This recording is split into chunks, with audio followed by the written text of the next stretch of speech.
우리 앞뒤 옆 사람 같이 인사하겠습니다. 사랑하고 축복합니다. 무슨 인사를 했어요?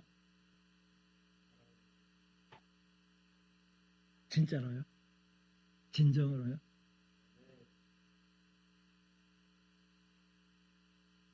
우리가 하나님의 성품에 대해서 말씀을 같이 나누고 있는데요. 지난주는 하나님의 성품, 어떤 성품에 대해서 말씀을 나눴죠? 오메, 적석으로 나오네. 굉장히 센스가 있고 빠르네요. 신속하게 대답을 하시네. 그럼 지난 한 주간에 사랑하셨어요? 대답이 또 신속하게 빨리 안 나오시네. 한참 생각해야 되네. 내가 정말 사랑했나? 사랑했나? 한참 생각했다는 것은 뭐냐면 사랑하지 않고 살았다는 거예요. 예. 근데 오늘은 하나님의 성품 중에서 거룩에 대한 말씀을 같이 나누기를 원합니다. 하나님은 그 사랑 자체이시기도 하시지만 하나님은 본질이 거룩하신 분이에요. 거룩하신. 그렇다면 이 하나님을 거룩하신 분이란데 거룩이라는 그 뜻이 뭔가를 같이 먼저 히브리어로 보게 되면요. 카도시라고 이렇게 사용을 하거든요. 거룩하신 하나님, 거룩한 백성 할 때 이 거룩이라는 것은 카도시라고 히브리어로 말할 수 있습니다. 그래도 코데시라고 말할 수 있어요. 명사로는 이는 하나님께 구별되어 바쳐진 것들, 성소, 성전, 성물, 절기, 안식일. 사실 오늘 주일도 코데시입니다. 이 날도 누구에게 바쳐진 날이라고요? 하나님께 바쳐진 날이에요. 이 날은 내 날이 아니고 누구 날이라고요? 하나님께 바쳐진 날이에요. 그래서 거룩한 주일이 되는 거예요. 그래서 이 카도시나 이 코데시는 두 단어는 동일한 어근에서 나왔는데요. 그 뜻은 거룩하다, 구별하다, 신성하다 라는 의미를 가집니다. 특별히 주목해야 될 것은 구별하다는 겁니다. 그러니까 하나님은 거룩하시다는 말은 하나님은 어떤 분이라고요? 구별되신 분이라는 거예요. 그래서 하나님은 다른 모든 것과 구별되신 분이에요. 자, 그러면 어떤 의미에서 구별되신 분이라고 말하시냐면 출애굽기 15장 11절에 보면 여호와여 신중에 주와 같은 자가 누구니까 주와 같이 거룩함으로 영광스러우며 찬송할 만한 위엄이 있으며 기이한 일을 행한 자가 누구니까. 이스라엘 백성은 어떤 땅에서 430년 동안 종살이 하셨나요? 이집트에서 종살이 했잖아요. 근데 이집트는 어떤 신을 섬기고 있었어요? 한 신만 섬겼어요? 두 신이에요? 많은 신들을 섬기고 있었어요? 다신교죠. 많은 신들을 섬기고 있어요. 특히 섬나라 일본에는 600만 신이 있다고 그러는데 이 바닷가에 사는 사람들은 별별 신들을 많이 섬기죠. 미신이 또 특히 산에서도 많은 미신을 섬기지만 바닷가 특히 일본 같은 이런 데는 많은 신들을 섬기고 있습니다. 그런데 하나님께서 그러한 모든 신들을 심판했어요. 그게 10가지 재앙이에요. 그리고 출애굽을 시키죠. 그리고 애국 군대가 뒤쫓아오는데 앞에는 홍해예요. 진퇴양난입니다. 근데 하나님이 어떻게 하셨다고 홍해를 가르쳤어요. 그래서 이스라엘 백성은 육지같이 건너게 되고 애굽의 군대들은 뒤에서 추격해 오다가 결국 어떻게 됐습니까? 물이 합쳐짐으로써 애굽 군대는 다 수장되고 맙니다. 그래서 출애굽 15장에서 모세의 노래가 나오는데 그 노래 중에 한 파트가 오늘 15장 11절이에요. 하나님은 이집트의 모든 신들과 비교할 수 없는 신이다. 이 말은 뭐냐면 하나님은 그들의 신들과 구별된 신이라고. 하나님만이 유일한 신인 줄로 믿습니다. 다른 신들은 신이 아니에요. 신이라고 말하면 잡신이에요. 귀신입니다. 하나님만이 참신이에요. 그런 의미에서 하나님은 구별됐다는 말입니다. 그래서 하나님은 전지하시고 전능하신 분이기 때문에 인간이 할 수 없는 위대한 일을 할 수 있는 분이 우리 하나님이시다. 그런 의미에서 하나님은 구별되신 거룩하신 분이다 라고 말씀을 드릴 수가 있습니다. 또 어떤 면에서 하나님이 구별되시냐면 계시록 4장 8절부터 11절에 보면 먼저 8절 9절에 보면 내 생물은 각각 날개가 몇 개예요? 6 날개를 가졌고 그 안과 주위에는 눈들이 가득하더라. 그들이 밤낮 쉬지 않고 이르기를 거룩하다고 몇 번 해요? 3번 합니다. 온전히 거룩하신 분이에요. 절대적인 거룩성을 갖고 있어요. 거룩하다, 거룩하다, 거룩하다. 주 하나님 곧 전능하신 이여 전에도 계셨고 이제도 계시고 장차 오실 이시라 하고 그 생물들이 보좌에 앉아서 어떤 하나님에게 영광과 존귀와 감사 이 예배를 드립니까? 세세토록 살아계신 전에도 계셨고 이제도 계시고 장차. 그러니까 여기에 네 생물은요, 하나님의 보좌가 있으면 그 하나님 보좌 가까이에 네 생물이 있어요. 그 네 생물을 다양하게 해석을 하고 있는데 저는 그 네 생물을 천사의 우두머리라고 제가 그렇게 해석을 합니다. 근데 이 천사들이, 서랍들이 그 하나님이 어떻게 구별된 분으로 찬양을 하냐면 영원한 하나님으로 찬양을 합니다. 하나님은 영원성에서 구별되십니다. 그러니까 이 땅의 모든 존재하는 것들은 영원성에서 하나님과 비교할 수 없어요. 하나님은 영원하신 분인 의미에서 구별되신 분이고 또 10절 11절에 보면 24장로들이 보좌에 앉으신 이 앞에 엎드려 세세토록 살아계시는 이에게 경배하고 자기의 관을 보좌 앞에 드리며 이르되 우리 주 하나님이여 영광과 존귀와 권능을 받으시기에 합당하오니 주께서 어떻게 하셨다고요? 만물을 지으신지라. 만물이 주의 뜻대로 있었고 또 지으심을 받는다. 그러니까 24장로들은요 구약의 12지파와 신약의 12사도 그걸 합쳐서 24인데 구약의 구원받은 성도들, 신약의 구원받은 성도들의 대표자들이 천상에서 하나님을 찬양하는데 하나님이 어떤 면에서 구별되었기 때문에 찬양했냐면 하나님은 창조주시기 때문에 만물을 창조하시기 때문에 천사들도 그렇고 우리도 그렇고 우리는 다 피조물이에요. 근데 하나님은 어떤 분이라고요? 창조하신 창조주세요. 그리고 그분은 영원하신 분이에요. 그분은 못할 것이 없는 전지하시고 전능하신 모든 신들과 비교할 수 없는 유일한 신이에요. 그렇기 때문에 그분은 어떤 신과 구별되고 어떤 능력자와 구별되시는 분이기 때문에 그분은 거룩하신 분이라. 구별됐다는 의미에서 하나님은 어떤 분이라고요? 거룩하신 분이라. 그리고 하나님은 완전하신 분이에요. 하나님은 어떤 분이시라고요? 완전하신 분이에요. 완전하신다는 말은 흠이 없다는 겁니다.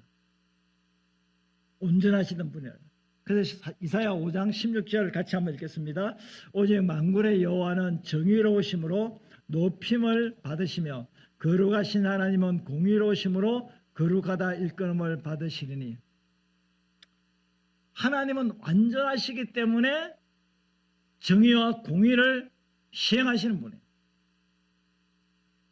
만약에 하나님이 허물이 있고 하나님이 온전하지 못한다면 정의와 공의를 실행할 수 없고 심판할 수 없는 분이에요. 그러니까 하나님은 거룩한 속성을 가지고 있다는 것은 완전하시기 때문에 하나님이 이제 심판을 하시는 분인데 사무엘상 2장에 보면은 이제 한나가 무자했잖아요. 근데 기도해서 사무엘을 얻게 됩니다. 그러나 이제 하나님께 찬양을 하는데 그 내용에 보면 하나님은 무엄하시고 유일하시고 반석이시다, 견고하시고 불변하시고 신실하신 분이시다. 그리고 전지하신 분인데 우리의 모든 행실을 다 보고 계세요. 하나님 앞에 감출 거 있어요, 없어요? 우리의 생각도 하나님은 어때요? 다 읽으세요. 지금 예배 시간에 무슨 생각을 하고 있는지 다 읽으세요. 어떤 자세와 어떤 태도로 예배를 드리고 있는지 하나님 다 보고 계세요. 하나님의 눈에 숨을 자가 아무도 없어요. 그래서 하나님은 우리의 모든 행실을 보고 계시고 그 행위에 대해 심판하실 수 있는 분이에요. 왜? 하나님은 완전하신 분이기 때문에, 흠이 없는 분이기 때문에 우리의 행실이 잘못되면 거기에 대해서 하나님은 심판할 수 있는 분이라는 거예요. 그리고 이사야서 6장 1절을 보면 하나님은 거기도 서랍들이 천사들이 하나님 앞에요 이렇게 거룩하다 거룩하다 거룩하다 그래요. 완전한 거룩하신 분. 그리고 온 땅에 하나님의 영광이 충만한데요. 그 서랍 천사들이요 그 보좌에 앉아 있는 그 주님을 바라보면서 천사가 날개가 몇 개예요? 천사를 안 보셔서 잘 모르죠. 예. 이사야 6장에는 천사가 날개가 6개예요. 근데 날개가 6개인데 날개 둘로는 어디를 가려요? 얼굴을 가립니다. 왜 얼굴을 가릴까요? 하나님은 너무나 그 영광에서 거룩한 영광의 빛이 비치니까 볼 수가 없어. 그 두려운 하나님, 공경하는 그런 어떤 마음에서 두려움이 생기니까 볼 수가 없어요. 얼굴을 가리는 거예요. 두 날개로 가리고 또 두 날개는 뭘 가려요? 발을 가려요. 발을 가려야 한다는 건 공손한 태도인데 겸손한, 하나님 앞에 겸손한. 그리고 두 날개는 뭐예요? 나는 겁니다. 왜 날까요? 신속하게 하나님의 심부름을 하기 위해서, 말씀에 순종하기 위해서. 이와 같이 하나님의 영광의 광채가, 거룩한 광채가 너무 강렬하기 때문에 이 서랍들도 하나님을 쳐다볼 수가 없어요. 그리고 이사야는 그 영광의 장면을 보고 뭐라고 고백을 하죠? 나는 입술이 부정한 자다. 그래서 이 입술을 뭘로 찢어달라고요? 제단숲으로 찢어달래요. 따라합시다. 주여, 내 입술을 찢어주소서. 왜 찢어야 돼요? 여러분들 입술이 왜 찢어야 돼요? 더러워서 찢어요? 그렇게 해서 찢어요? 더러워요? 여러분 입술이 더럽습니까? 예쁘게 발랐는데. 그런데 그러니까 하나님은 완전하신 분이잖아요. 거룩하신 분이잖아요. 흠이 없는 분이잖아요. 그 영광의 광채 앞에 이사야는 자신의 죄인됨을 드러낼 수밖에 없었다 하는 것입니다. 마지막 여호수아서 24장에 보면은 여호수아의 마지막 고별 설교가 나오는데 거기서 보면 너희들이 가나안 땅에 들어가서 하나님의 다른 신을 섬기면 심판하신다고 했어요. 왜냐하면 하나님은 완전하신 분이기 때문에 참신인 하나님, 유일신인 하나님을 섬겨야지 거짓된 우상을 섬기게 되면 하나님이 심판하신다. 완전하시기 때문에 심판할 수 있다는 거예요. 완전하시기 때문에 공의와 정의를 실행하신 분이 우리 하나님이세요. 그렇기 때문에 우리가 우리 하나님을 예배하는 것이 마땅한 거예요. 우리의 예배 대상은 누구예요? 하나님밖에 없어요. 왜? 그분은 거룩하시기 때문에, 그분은 구별되고 그분은 완전하시기 때문에 우리는 누구만을 예배해야 된다고요? 하나님만을 예배해요. 우리 앞뒤서는 같이 인사하겠습니다. 하나님만을 예배합시다. 시편 99편 5절과 9절에 보면 너희는 여호와 우리 하나님을 높여 그의 발등상 앞에서 경배할지어다. 그는 거룩하시도다. 9절에 너희는 여호와 우리 하나님을 높이고 그 성산에서 거룩한 산에서 예배할지어다. 여호와 우리 하나님은 거룩하시면, 하나님은 거룩하시기 때문에 우리가 하나님을 경배하고 예배를 드려야 돼요. 오늘 이 거룩한 주일날 오늘 이 자리에 예배 드리러 나왔잖아요. 누구에게 예배 드리러 나왔어요? 하나님께 예배 드리러 왔어요. 왜? 하나님은 그 어떤 것과 구별되시고 완전하신 분이기 때문에 우리의 예배를 받으실 분은 하나님밖에 없어요. 우리의 예배 대상은 사람도 아니고 이 세상에 그 어떤 신도 아니고 하나님만을 예배해야 되는 거예요. 왜? 그분은 예배받기에 합당하신 분이기 때문에. 그것이 우리의 반응이에요. 두 번째 우리의 반응은 레위기 19장 오늘 본문 1절부터 4절을 읽었는데 여호와께서 모세에게 말씀하여 이르시되 너는 이스라엘 자손의 온 회중에 말하여 이르라 너희는 뭐 하라고요? 거룩하라. 이유가 뭡니까? 나 여호와 너희 하나님은 거룩함이네. 여러분 하나님은 거룩하시기 때문에 저와 여러분들은 누구의 자녀예요? 하나님의 자녀야 되잖아요. 자녀잖아요. 그럼 하나님의 자녀는 누구를 닮아야 돼요? 하나님을 닮아야 돼요. 그렇기 때문에 사랑하기 싫어도 사랑해야 돼요. 누구 닮았기 때문에? 하나님. 우리가 거룩하지 않고 불결하게 살면 안 되죠. 왜? 하나님은 거룩하시기 때문에. 그러니까 우리가 신앙생활을 하면 할수록 누구를 닮아가야 돼요? 어떤 면에서 닮아가야 돼요? 성품이 닮아가야 돼요. 그러니까 대단한 능력을 행하고 뭐 엄청나게 일을 하고 그렇게 사역을 한다 할지라도요, 우리의 성품의 변화가 일어나야지 그 사람이 진정한 그리스도인이라고 말할 수가 있어요.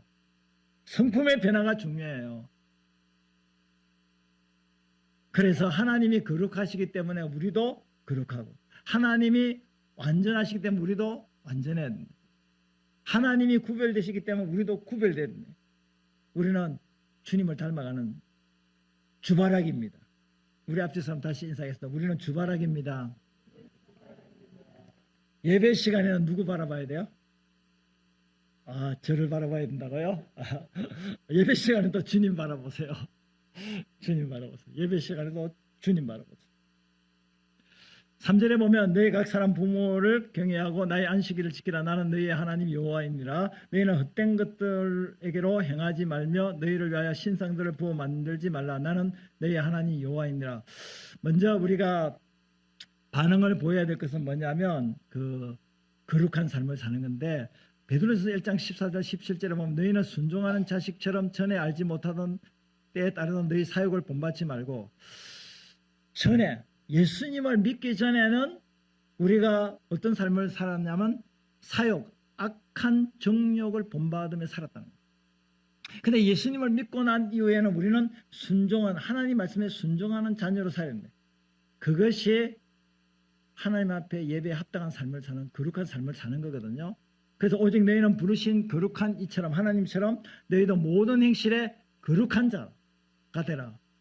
기록되시되 내가 거룩하니 너희도 거룩할지니라 하셨느라. 외모로 보시지 않고 각 사람이 행위대로 심판하시는 일을 너희가 아버지라 부른 적 너희가 나그네로 있을 때 두려움으로 지내라. 하나님은 완전하신 분이기 때문에 우리가 어떻게 살았냐, 그 삶을 보시고 그렇게 심판하신대요. 그래서 우리가 지금 인생의 나그네 길을 걷고 있는데, 우리가 하루하루 살아가는 모든 삶을 어떻게 지내라고요? 두려움으로 지내야 돼요. 정말로 하나님이 원하는 삶을 살고 있는가? 정말 내가 세상 사람들과 구별된 삶을 살고 있는가? 세속에 물들어 살고 있는가? 세상적인 가치관을 갖고 살고 있는가? 성경적인 가치관을 갖고 정말 하나님 뜻대로 말씀대로 살고 있는가? 늘 두려움으로. 왜? 하나님은 우리의 모든 행위를 심판하신 분이기 때문이에요. 그래서 우리는 행실에 거룩한 자가 돼요. 저는 이제 노아가 갑자기 생각났거든요. 말씀 준비하면서. 노아 시대의 사람들은 어땠을까요? 선했을까요? 악했을까요? 악해도 아주 악했을까요? 덜 악했을까요? 예. 노아 시대에 있던 사람들은 생각하고 계획하는 바들이 다 악했다고 이야기해요. 그러니까 하나님이 홍수 심판으로 노아 가족 8식구만 빼놓고 다 수장시켰잖아요. 홍수 심판으로 다 멸망받았습니다. 노아 식구 8식구만 방주 안에서 살아날 수 있었어요. 근데 이 노아는요, 그 당대에, 그 타락한 시대에 노아가 어떤 사람은 의인이고 완전한 자고 하나님과 동행하는 자라고 성경에서 이야기를 하고 있어요. 여러분, 우리가 살아가는 이 시대는 노아 시대보다 더 어떤 시대요? 타락한 시대. 그 교회 밖에, 예수 밖에 있는 사람들만 타락한 사람들이 아니라 교회까지도 타락하고 교회 안에는 직분자들, 사역자들까지도 세속에 물들어서 세상적인 가치관을 갖고 살아가고 있다는 사실이 너무나 안타깝다는 거예요. 점점 이 시대는 가면 갈수록 더 악한 시대예요. 죄악이 난무하는 시대예요. 그 교회만 나가면, 가정만 나가면 세상은 전부 다 우리를 유혹하고 있어요. 그러니까 하나님 말씀을 불순종하는 것들이 너무나 많이 깔려 있어요. 그래서 저와 여러분들이 핑계하면 안 돼요. 세상이 이러니까, 환경이 이러니까 어쩔 수 없다. 여러분, 신앙생활 하면서 어쩔 수 없어서 그럴 수밖에 없었다. 그런 환경이기 때문에 그렇게 살 수밖에 없었다라는 그런 말을 하나님 앞에 할 수 있어요? 없어요? 할 수 없어요. 아니, 예수 믿는 사람은 어떤 사람이라고요? 구별된 사람이잖아요. 구별된 사람. 그리고 온전하신 주님을 닮아가는 사람이잖아요. 근데 세상의 물결이 너무나 악하게 흘러가고 있어요. 근데 그 세상의 물결에 떠내려 가지 않고 거슬러 올라간다는 사실 자체가 너무 힘들어요. 그 저항을 견디기가 너무 힘들어요. 폭포수가 막 쏟아지는데, 세상에 물결이 폭포수같이 쏟아지는데 그 폭포수를 거슬러 올라가는 고기가 있을까요? 없을까요? 그런 고기 있는 것 같은데. 폭포를 거슬러 올라가는 고기, 뭐 폭포 나름이겠지. 뭐 이과수 폭포라든지 뭐 나이가라 폭포 같은 경우는 그슬 올라가는 뭐 고기가 있겠습니까만은 아마 뭐 폭포 조그만한 폭포 정도는 뭐 예. 올라갈 수 있겠지요. 그것도 힘들지. 그러니까 우리가요 세상에 살면서 세상 문화에 휩쓸려 가기는 쉬워요. 그러니까 세상의 사람들은 대부분 넓은 길로 갑니다. 근데 그 넓은 길의 종착점은 어디예요? 지옥이요. 근데 좁은 길로 가는 길은 너무 협착하기 때문에 너무 힘들어요. 그래서 꽃길만 걷고 싶은 사람은 넓은 길로 가시면 됩니다. 꽃길만 걸으세요. 꽃길만 걸으세요. 돈 세다가 잠도 솟어. 술은 우리의 적이다. 마셔서 없애자. 피워서 없애자. 그래서 입으로 들어가는 게 더럽게 하는 게 아니고 입에서 나오는 게 더럽게 하기 때문에 입으로 들어가는 거는 우리를 더럽게 하지 않는다. 술 마시는 건 괜찮다. 그렇게 생각하는데 예? 나오는 게 더럽게 한다. 그렇게 성경을 해석하는 어떤 집사님이 있었습니다. 그러니까 성경을 자기 입맛대로 해석하는 거예요. 이 시대에 맞춰서 해석을 하는 겁니다. 이런 자리에서 한잔 안 하면 되느냐? 이런 자리에서 2차, 3차 안 가면 되느냐? 그러니까 세상에 살면서 어떻게 그렇게 타협하지 않고 그렇게 살아갈 수 있느냐? 어떻게 하나님 뜻대로 말씀대로 그렇게 살아갈 수 있냐? 그러면 내가 사업도 할 수 없고 장사도 할 수 없고 손해보고 승진도 할 수 없고 희생하고 고통도 하는데 왜 그렇게 바보같이 사느냐? 사실 이 타락한 시대에 우리가 하나님 뜻대로 말씀대로 산다는 그 사실 자체가 바보같이 사는 거예요. 여러분 바보같이 살래요? 안 그러면 천재같이 똑똑하게 살래요? 예수님을 잘 믿으면 믿을수록 바보가 되는 거예요. 옆 사람과 같이 인사하겠습니다. 바보가 됩시다. 네. 아니 오리를 가자는데 심리 가고 바보지. 겉옷을 다는데 속옷까지 주고 오른밤 되면 왼밤도 돌려내고 그 바보잖아요. 그러니까 노아가 그 타락한 시대의 의인으로 완전한 자로 하나님과 동행한 자로 살았던 것은 하나님의 은혜가 그에게 부어졌기 때문에 가능했다는 사실이에요. 하나님 은혜가 부어져서. 사실 우리의 힘으로 이 타락한 이 시대를 거슬러 올라가는 것이 쉬울까요? 어려울까요? 내 힘으로 돼야 안 돼요? 안 되지. 안 된다고 해서 포기해야 돼요. 그래도 안 되더라도 주님을 의지하고 나는 할 수 없지만 사람으로는 할 수 없지만 하나님으로는 할 수 있다 없다? 할 수 있다. 그래서 더 많이 기도해야 되는 거예요. 나는 할 수 없으니까 주님의 능력과 권능으로 이 세상을 거슬려 구별된 삶으로 흠이 없는 온전한 삶으로 살아갈 수 있도록 주님 도와주시옵소서. 그래서 예수님의 십자가와 부활을 믿는 저와 여러분들은 주님의 은혜로 의롭다함을 얻은 줄로 믿습니다. 그게 은혜죠. 우리가 새로운 피조물이 되었어요. 의로운 의인이 됐습니다.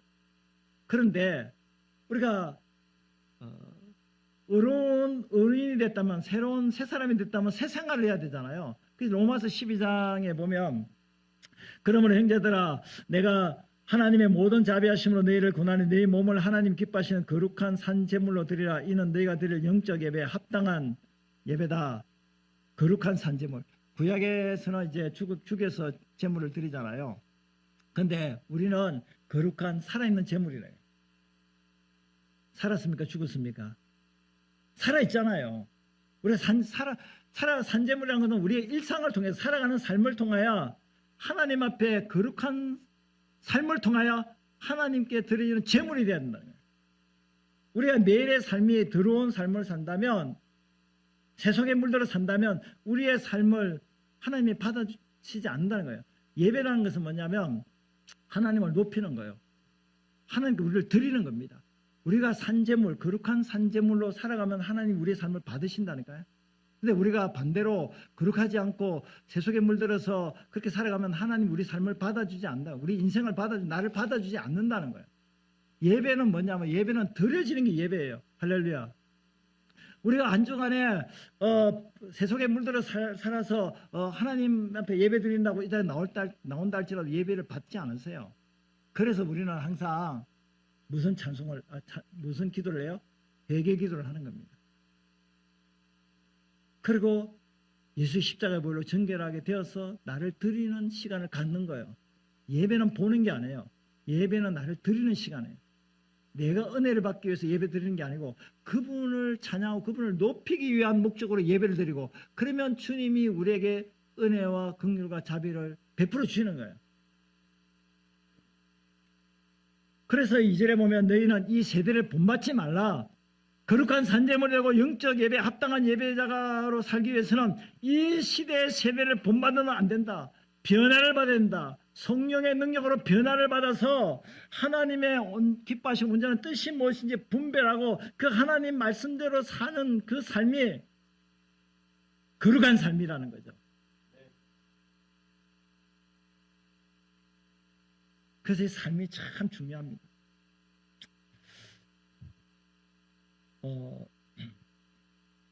제가 이제 그 금요일날 우리 청년 단일 기도에서 그 정철 선생님의 그 아들 그 정하경 우리 대표의 그 간증을 들었는데, 근데 이게 그 정하경 그 대표가 그 중3 때 이제 영국으로 이제 동생과 같이 이제 유학을 가서 그 유학 생활하면서 대학교 때 성령을 체험하게 됩니다. 성령을 체험했을 때 반응이 뭐냐면 찬양을 하고 싶은 거예요. 은혜를 받게 되니까 막 하나님을 높여드리고 싶어요. 그리고 또 부모님을 전도해야 되겠다는 이 뜨거운 마음이 생겼습니다. 그래서 이제 군대에 입대하기 위해서 이제 귀국하게 되는데, 부모님이 이제 어머니가 이제 저녁 식사를 차려주면서 밥을 먹을 때 그 정하경 그 대표가 어머니에게 전도를 했습니다. 어머니 예수님 믿으세요. 그러니까 아버지는 뭐 이렇게 도 닦는 이런 사람이에요. 쉽게 말하면 도 닦는 사람. 그리고 불신자인데 그 어머니에게 예수 믿으세요 그랬더만 어머니가 하는 말이, 아들아 내가 너를 생명처럼 사랑한다. 내 목숨을 줘도 아깝지 않다. 근데 누가 널 보고 예수 믿겠냐. 그러니까 이 정하경 대표가 그 이야기를 듣고 방에 들어가서 오해를 했다고 그러지 않습니까? 왜냐하면 나의 삶을 보고 부모님이 예수를 안 믿겠다는 거예요. 그래서 그때부터 자기 삶을 바꾸려고 한 게 뭐냐면 얼굴 표정을 바꾸는 거예요. 얼굴 표정. 옆 사람 얼굴 표정 한번 보세요. 지금 뭐 하고 있는가. 얼굴 표정이 어때요? 얼굴 표정이 밝아요? 저는 요즘에 이런 생각이 자꾸 들어요. 요즘 아니고 예전에도 그랬지만 항상 기뻐하라, 쉬지 말고 기도하라, 범사에 감사하라, 이런 그리스도 예수 안에 내리는 하나님 뜻이니라. 다른 말씀은 몰라도 이 말씀 하나만 순종해도 얼마나 사람이 달라질까. 항상 기뻐하라, 항상 기뻐하라. 내 기쁜 일이 없는데 그래도 항상 기도하라, 기도하라.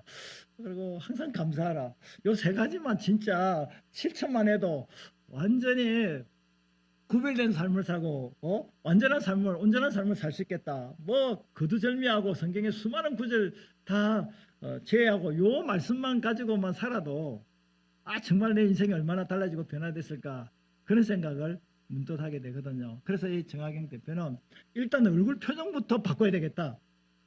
그래서 항상 이제 스마일, 밝게, 얼굴을 밝게 하고, 그리고 그 다음에 자기는 원래 술을 못 마시니까 뭐 술 끊을 일이 없고, 담배는 좀 피고 있으니까 담배를 끊고, 그리고 이제 부모님에게 이제 허경하면서 아빠 엄마 사랑해, 그리고 영국 유학에서 고마워, 저는 예수를 믿어요, 그렇게 계속 매일매일 그렇게 부모님께 친절하게 대하면서 또 집안 가사 일도 돕고, 그리고 이제 그때부터 새벽기도 나가서 1년 동안 열심히 기도하고 그러는 가운데 어느 날 부모님이, 정철 선생님이 다 준비해, 옷 다 입고 준비해서 오늘 주일이니까 교회 가겠다.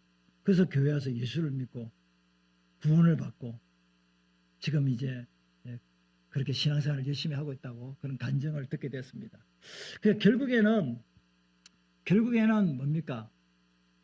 이 세대를 본받지 않고 정말로 하나님의 말씀에 순종해서 그렇게 예수 믿는 자께 이렇게 살게 되면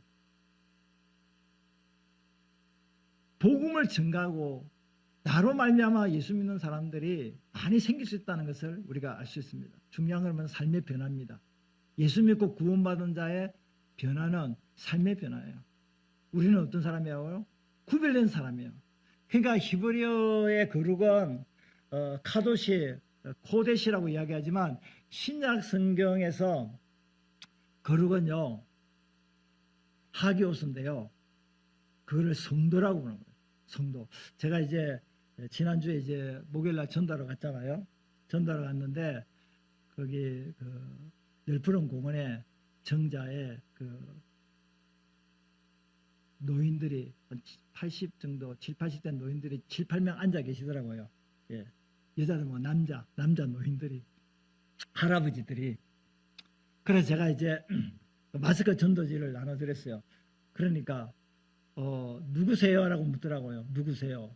그러니까 목사냐, 전도사냐, 뭐 집사냐, 이 직분이 뭐냐고 물으시더라고요. 그래서 제가 이제 대답을 안 하고 가만히 있으니까 그럼 교회 가면 그래도 교회 나오세요. 그러니까 교회 가면 돈이 없어 교회를 못 나온다 하더라고요.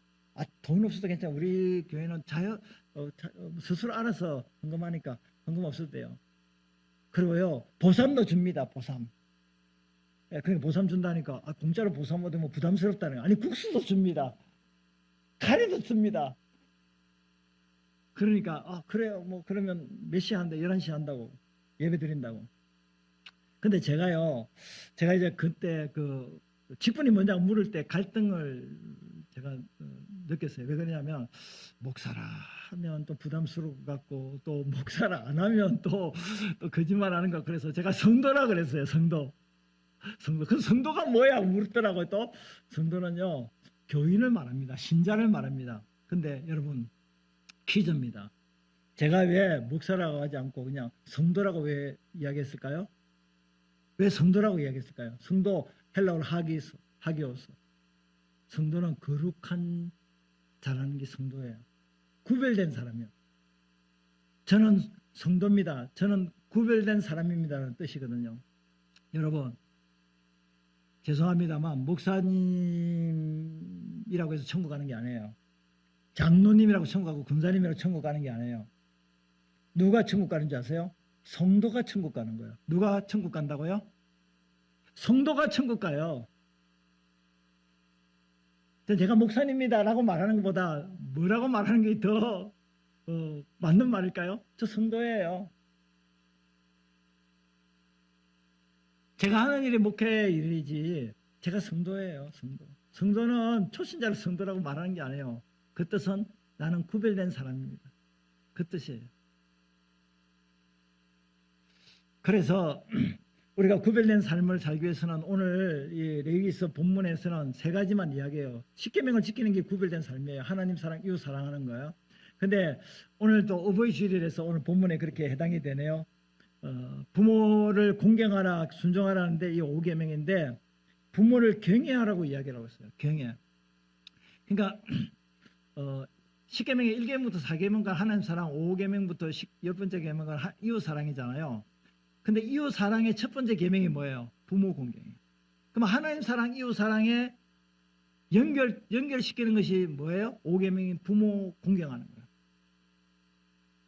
그러니까 부모를 공경하지 않은 사람은 신앙생활을 제대로 하는 사람이다, 안 하는 사람이다? 하나님의 권위를 인정하는 사람이다, 안 하는 사람이다?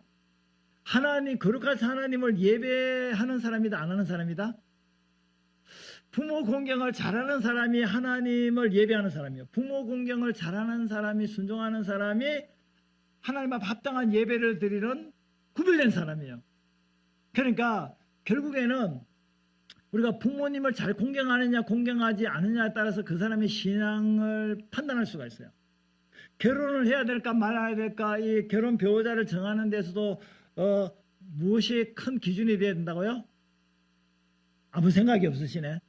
부모 공경이 돼. 얘들아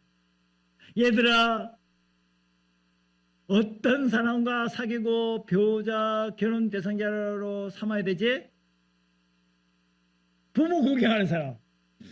그러면 여기서 우리 아이들이 딱 듣고 있습니다. 아, 나는 부모님을 공경하지 않고 공격을 하는데 나는 순종하고 불순종하는데 야 나는 결혼 배우자 자격이 없네.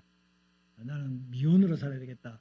그렇게 생각하는데 그렇게 하지 마시고 부정적으로 가지 마시고 오늘부터 부모님을 공경하리라. 할렐루야. 아멘 한 사람은 정상이에요. 네. 근데 마음속으로 아멘해도 상관없어. 그래서 부모를 공경하려 하지 않고 오늘 본문에는 경외하라. 하나님을 경외하라는 것은 부모를 경외하라는 것은 부모의 권위를 누가 주신다고요? 하나님 주신 거예요. 그래서 부모를 공경하지 순종하지 않는 건 하나님의 권위에 도전하는 거기 때문에 불순종하는 거기 때문에 큰 죄가 되는 겁니다.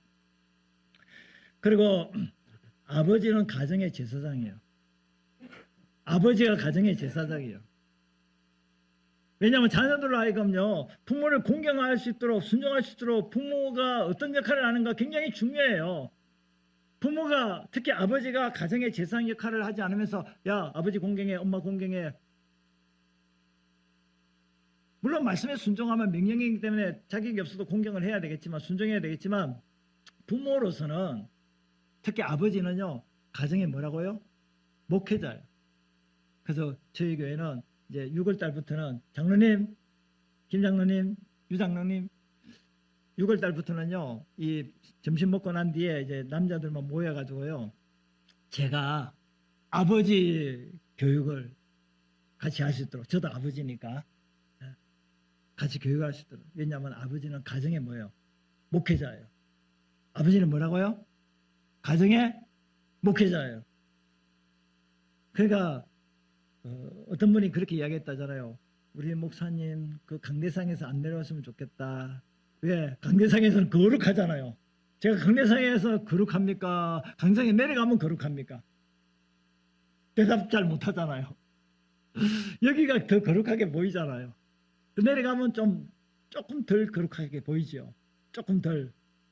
그 사실은 여기보다 내려가서 더 거룩하게 보여야 되잖아요. 그게 정상이에요. 아니 여기서나 저기서나 어디든지 항상 거룩을 유지한다는 것이 좋겠지요. 그러니까 아버지가 제사장이란 말은 뭐냐면 가정에서 자녀들에게 가족들에게 모델이 돼요. 신앙의 모델이 돼야 된다니까요. 제가 이제 토요일마다 이제 가정 예배를 드리잖아요. 근데 말씀을 나누잖아요. 근데요 가정의 제사장이죠 제가. 그러면 아내도 내 제자예요. 그러니까 말씀을 나눌 때 지금 제자 훈련을 하고 있는 거예요. 예배. 오늘 본문을 가지고 어제 저녁에 9시부터 10시까지 1시간 10시 반까지 말씀을 나누는데 제자 훈련을 시킨 거예요. 그리고 자녀들하고 같이 말씀을 나누잖아요. 주중에 또 가정 예배를 통해요. 자녀들을 부모가 나의 첫 제자로 자녀들을 제자 훈련을 시키고 있는 거예요. 그 부모가 가정의 교사예요. 그렇게 돼야지 자녀들이 부모를 공경하게 돼요. 부모와 자녀의 관계가 소통이 돼야지 그것이 온전한 믿음의 가정이 세워질 수 있거든요. 안식일 준수예요. 4계명인데 주일 성수, 통합 예배를 드리고 주일 학교와 주중 예배를 드리는데 여러분 오늘 이 날은 특별히 구별된 날이에요. 그러니까 주일은 어떤 일이 있더라도 예배 자리에 나와야 됩니다. 할렐루야. 어떤 일이라도 다른 날은 양보할 수 있어요. 물론 다른 날도 다 우리가 거룩한 날로 그렇게 지켜야 되겠지만 특별하게 구별된 날이 바로 주일이에요. 그러니까 예수 믿는 사람은 구별된 삶을 사는 사람은 한 날을 굉장히 중요하게 했는데 그 날이 어떤 날이라고요? 주일이에요. 주일은 죽어도 나와야 돼요. 할렐루야. 주일은 어떻게 했다고요? 죽어도 나와야 돼. 죽어도 나와야 돼. 그리고 하나님 외에 다른 신들을 두지 말라. 우상을 섬기지 말라. 만들어간 성경 1, 2계명인데 하나님만 예배하라는 겁니다. 자, 말씀의 결론은요. 같이 한번 읽고 마치도록 하겠습니다. 하나님은 거룩하신 분이시다. 세상 만물과 구별되시고 완전하신 분이시다. 그러므로 우리는 오직 하나님만을 예배해야 합니다. 모든 행실에 거룩한 자가 되어야 합니다. 세상과 구별되고 완전한 삶을 살아야 합니다. 할렐루야.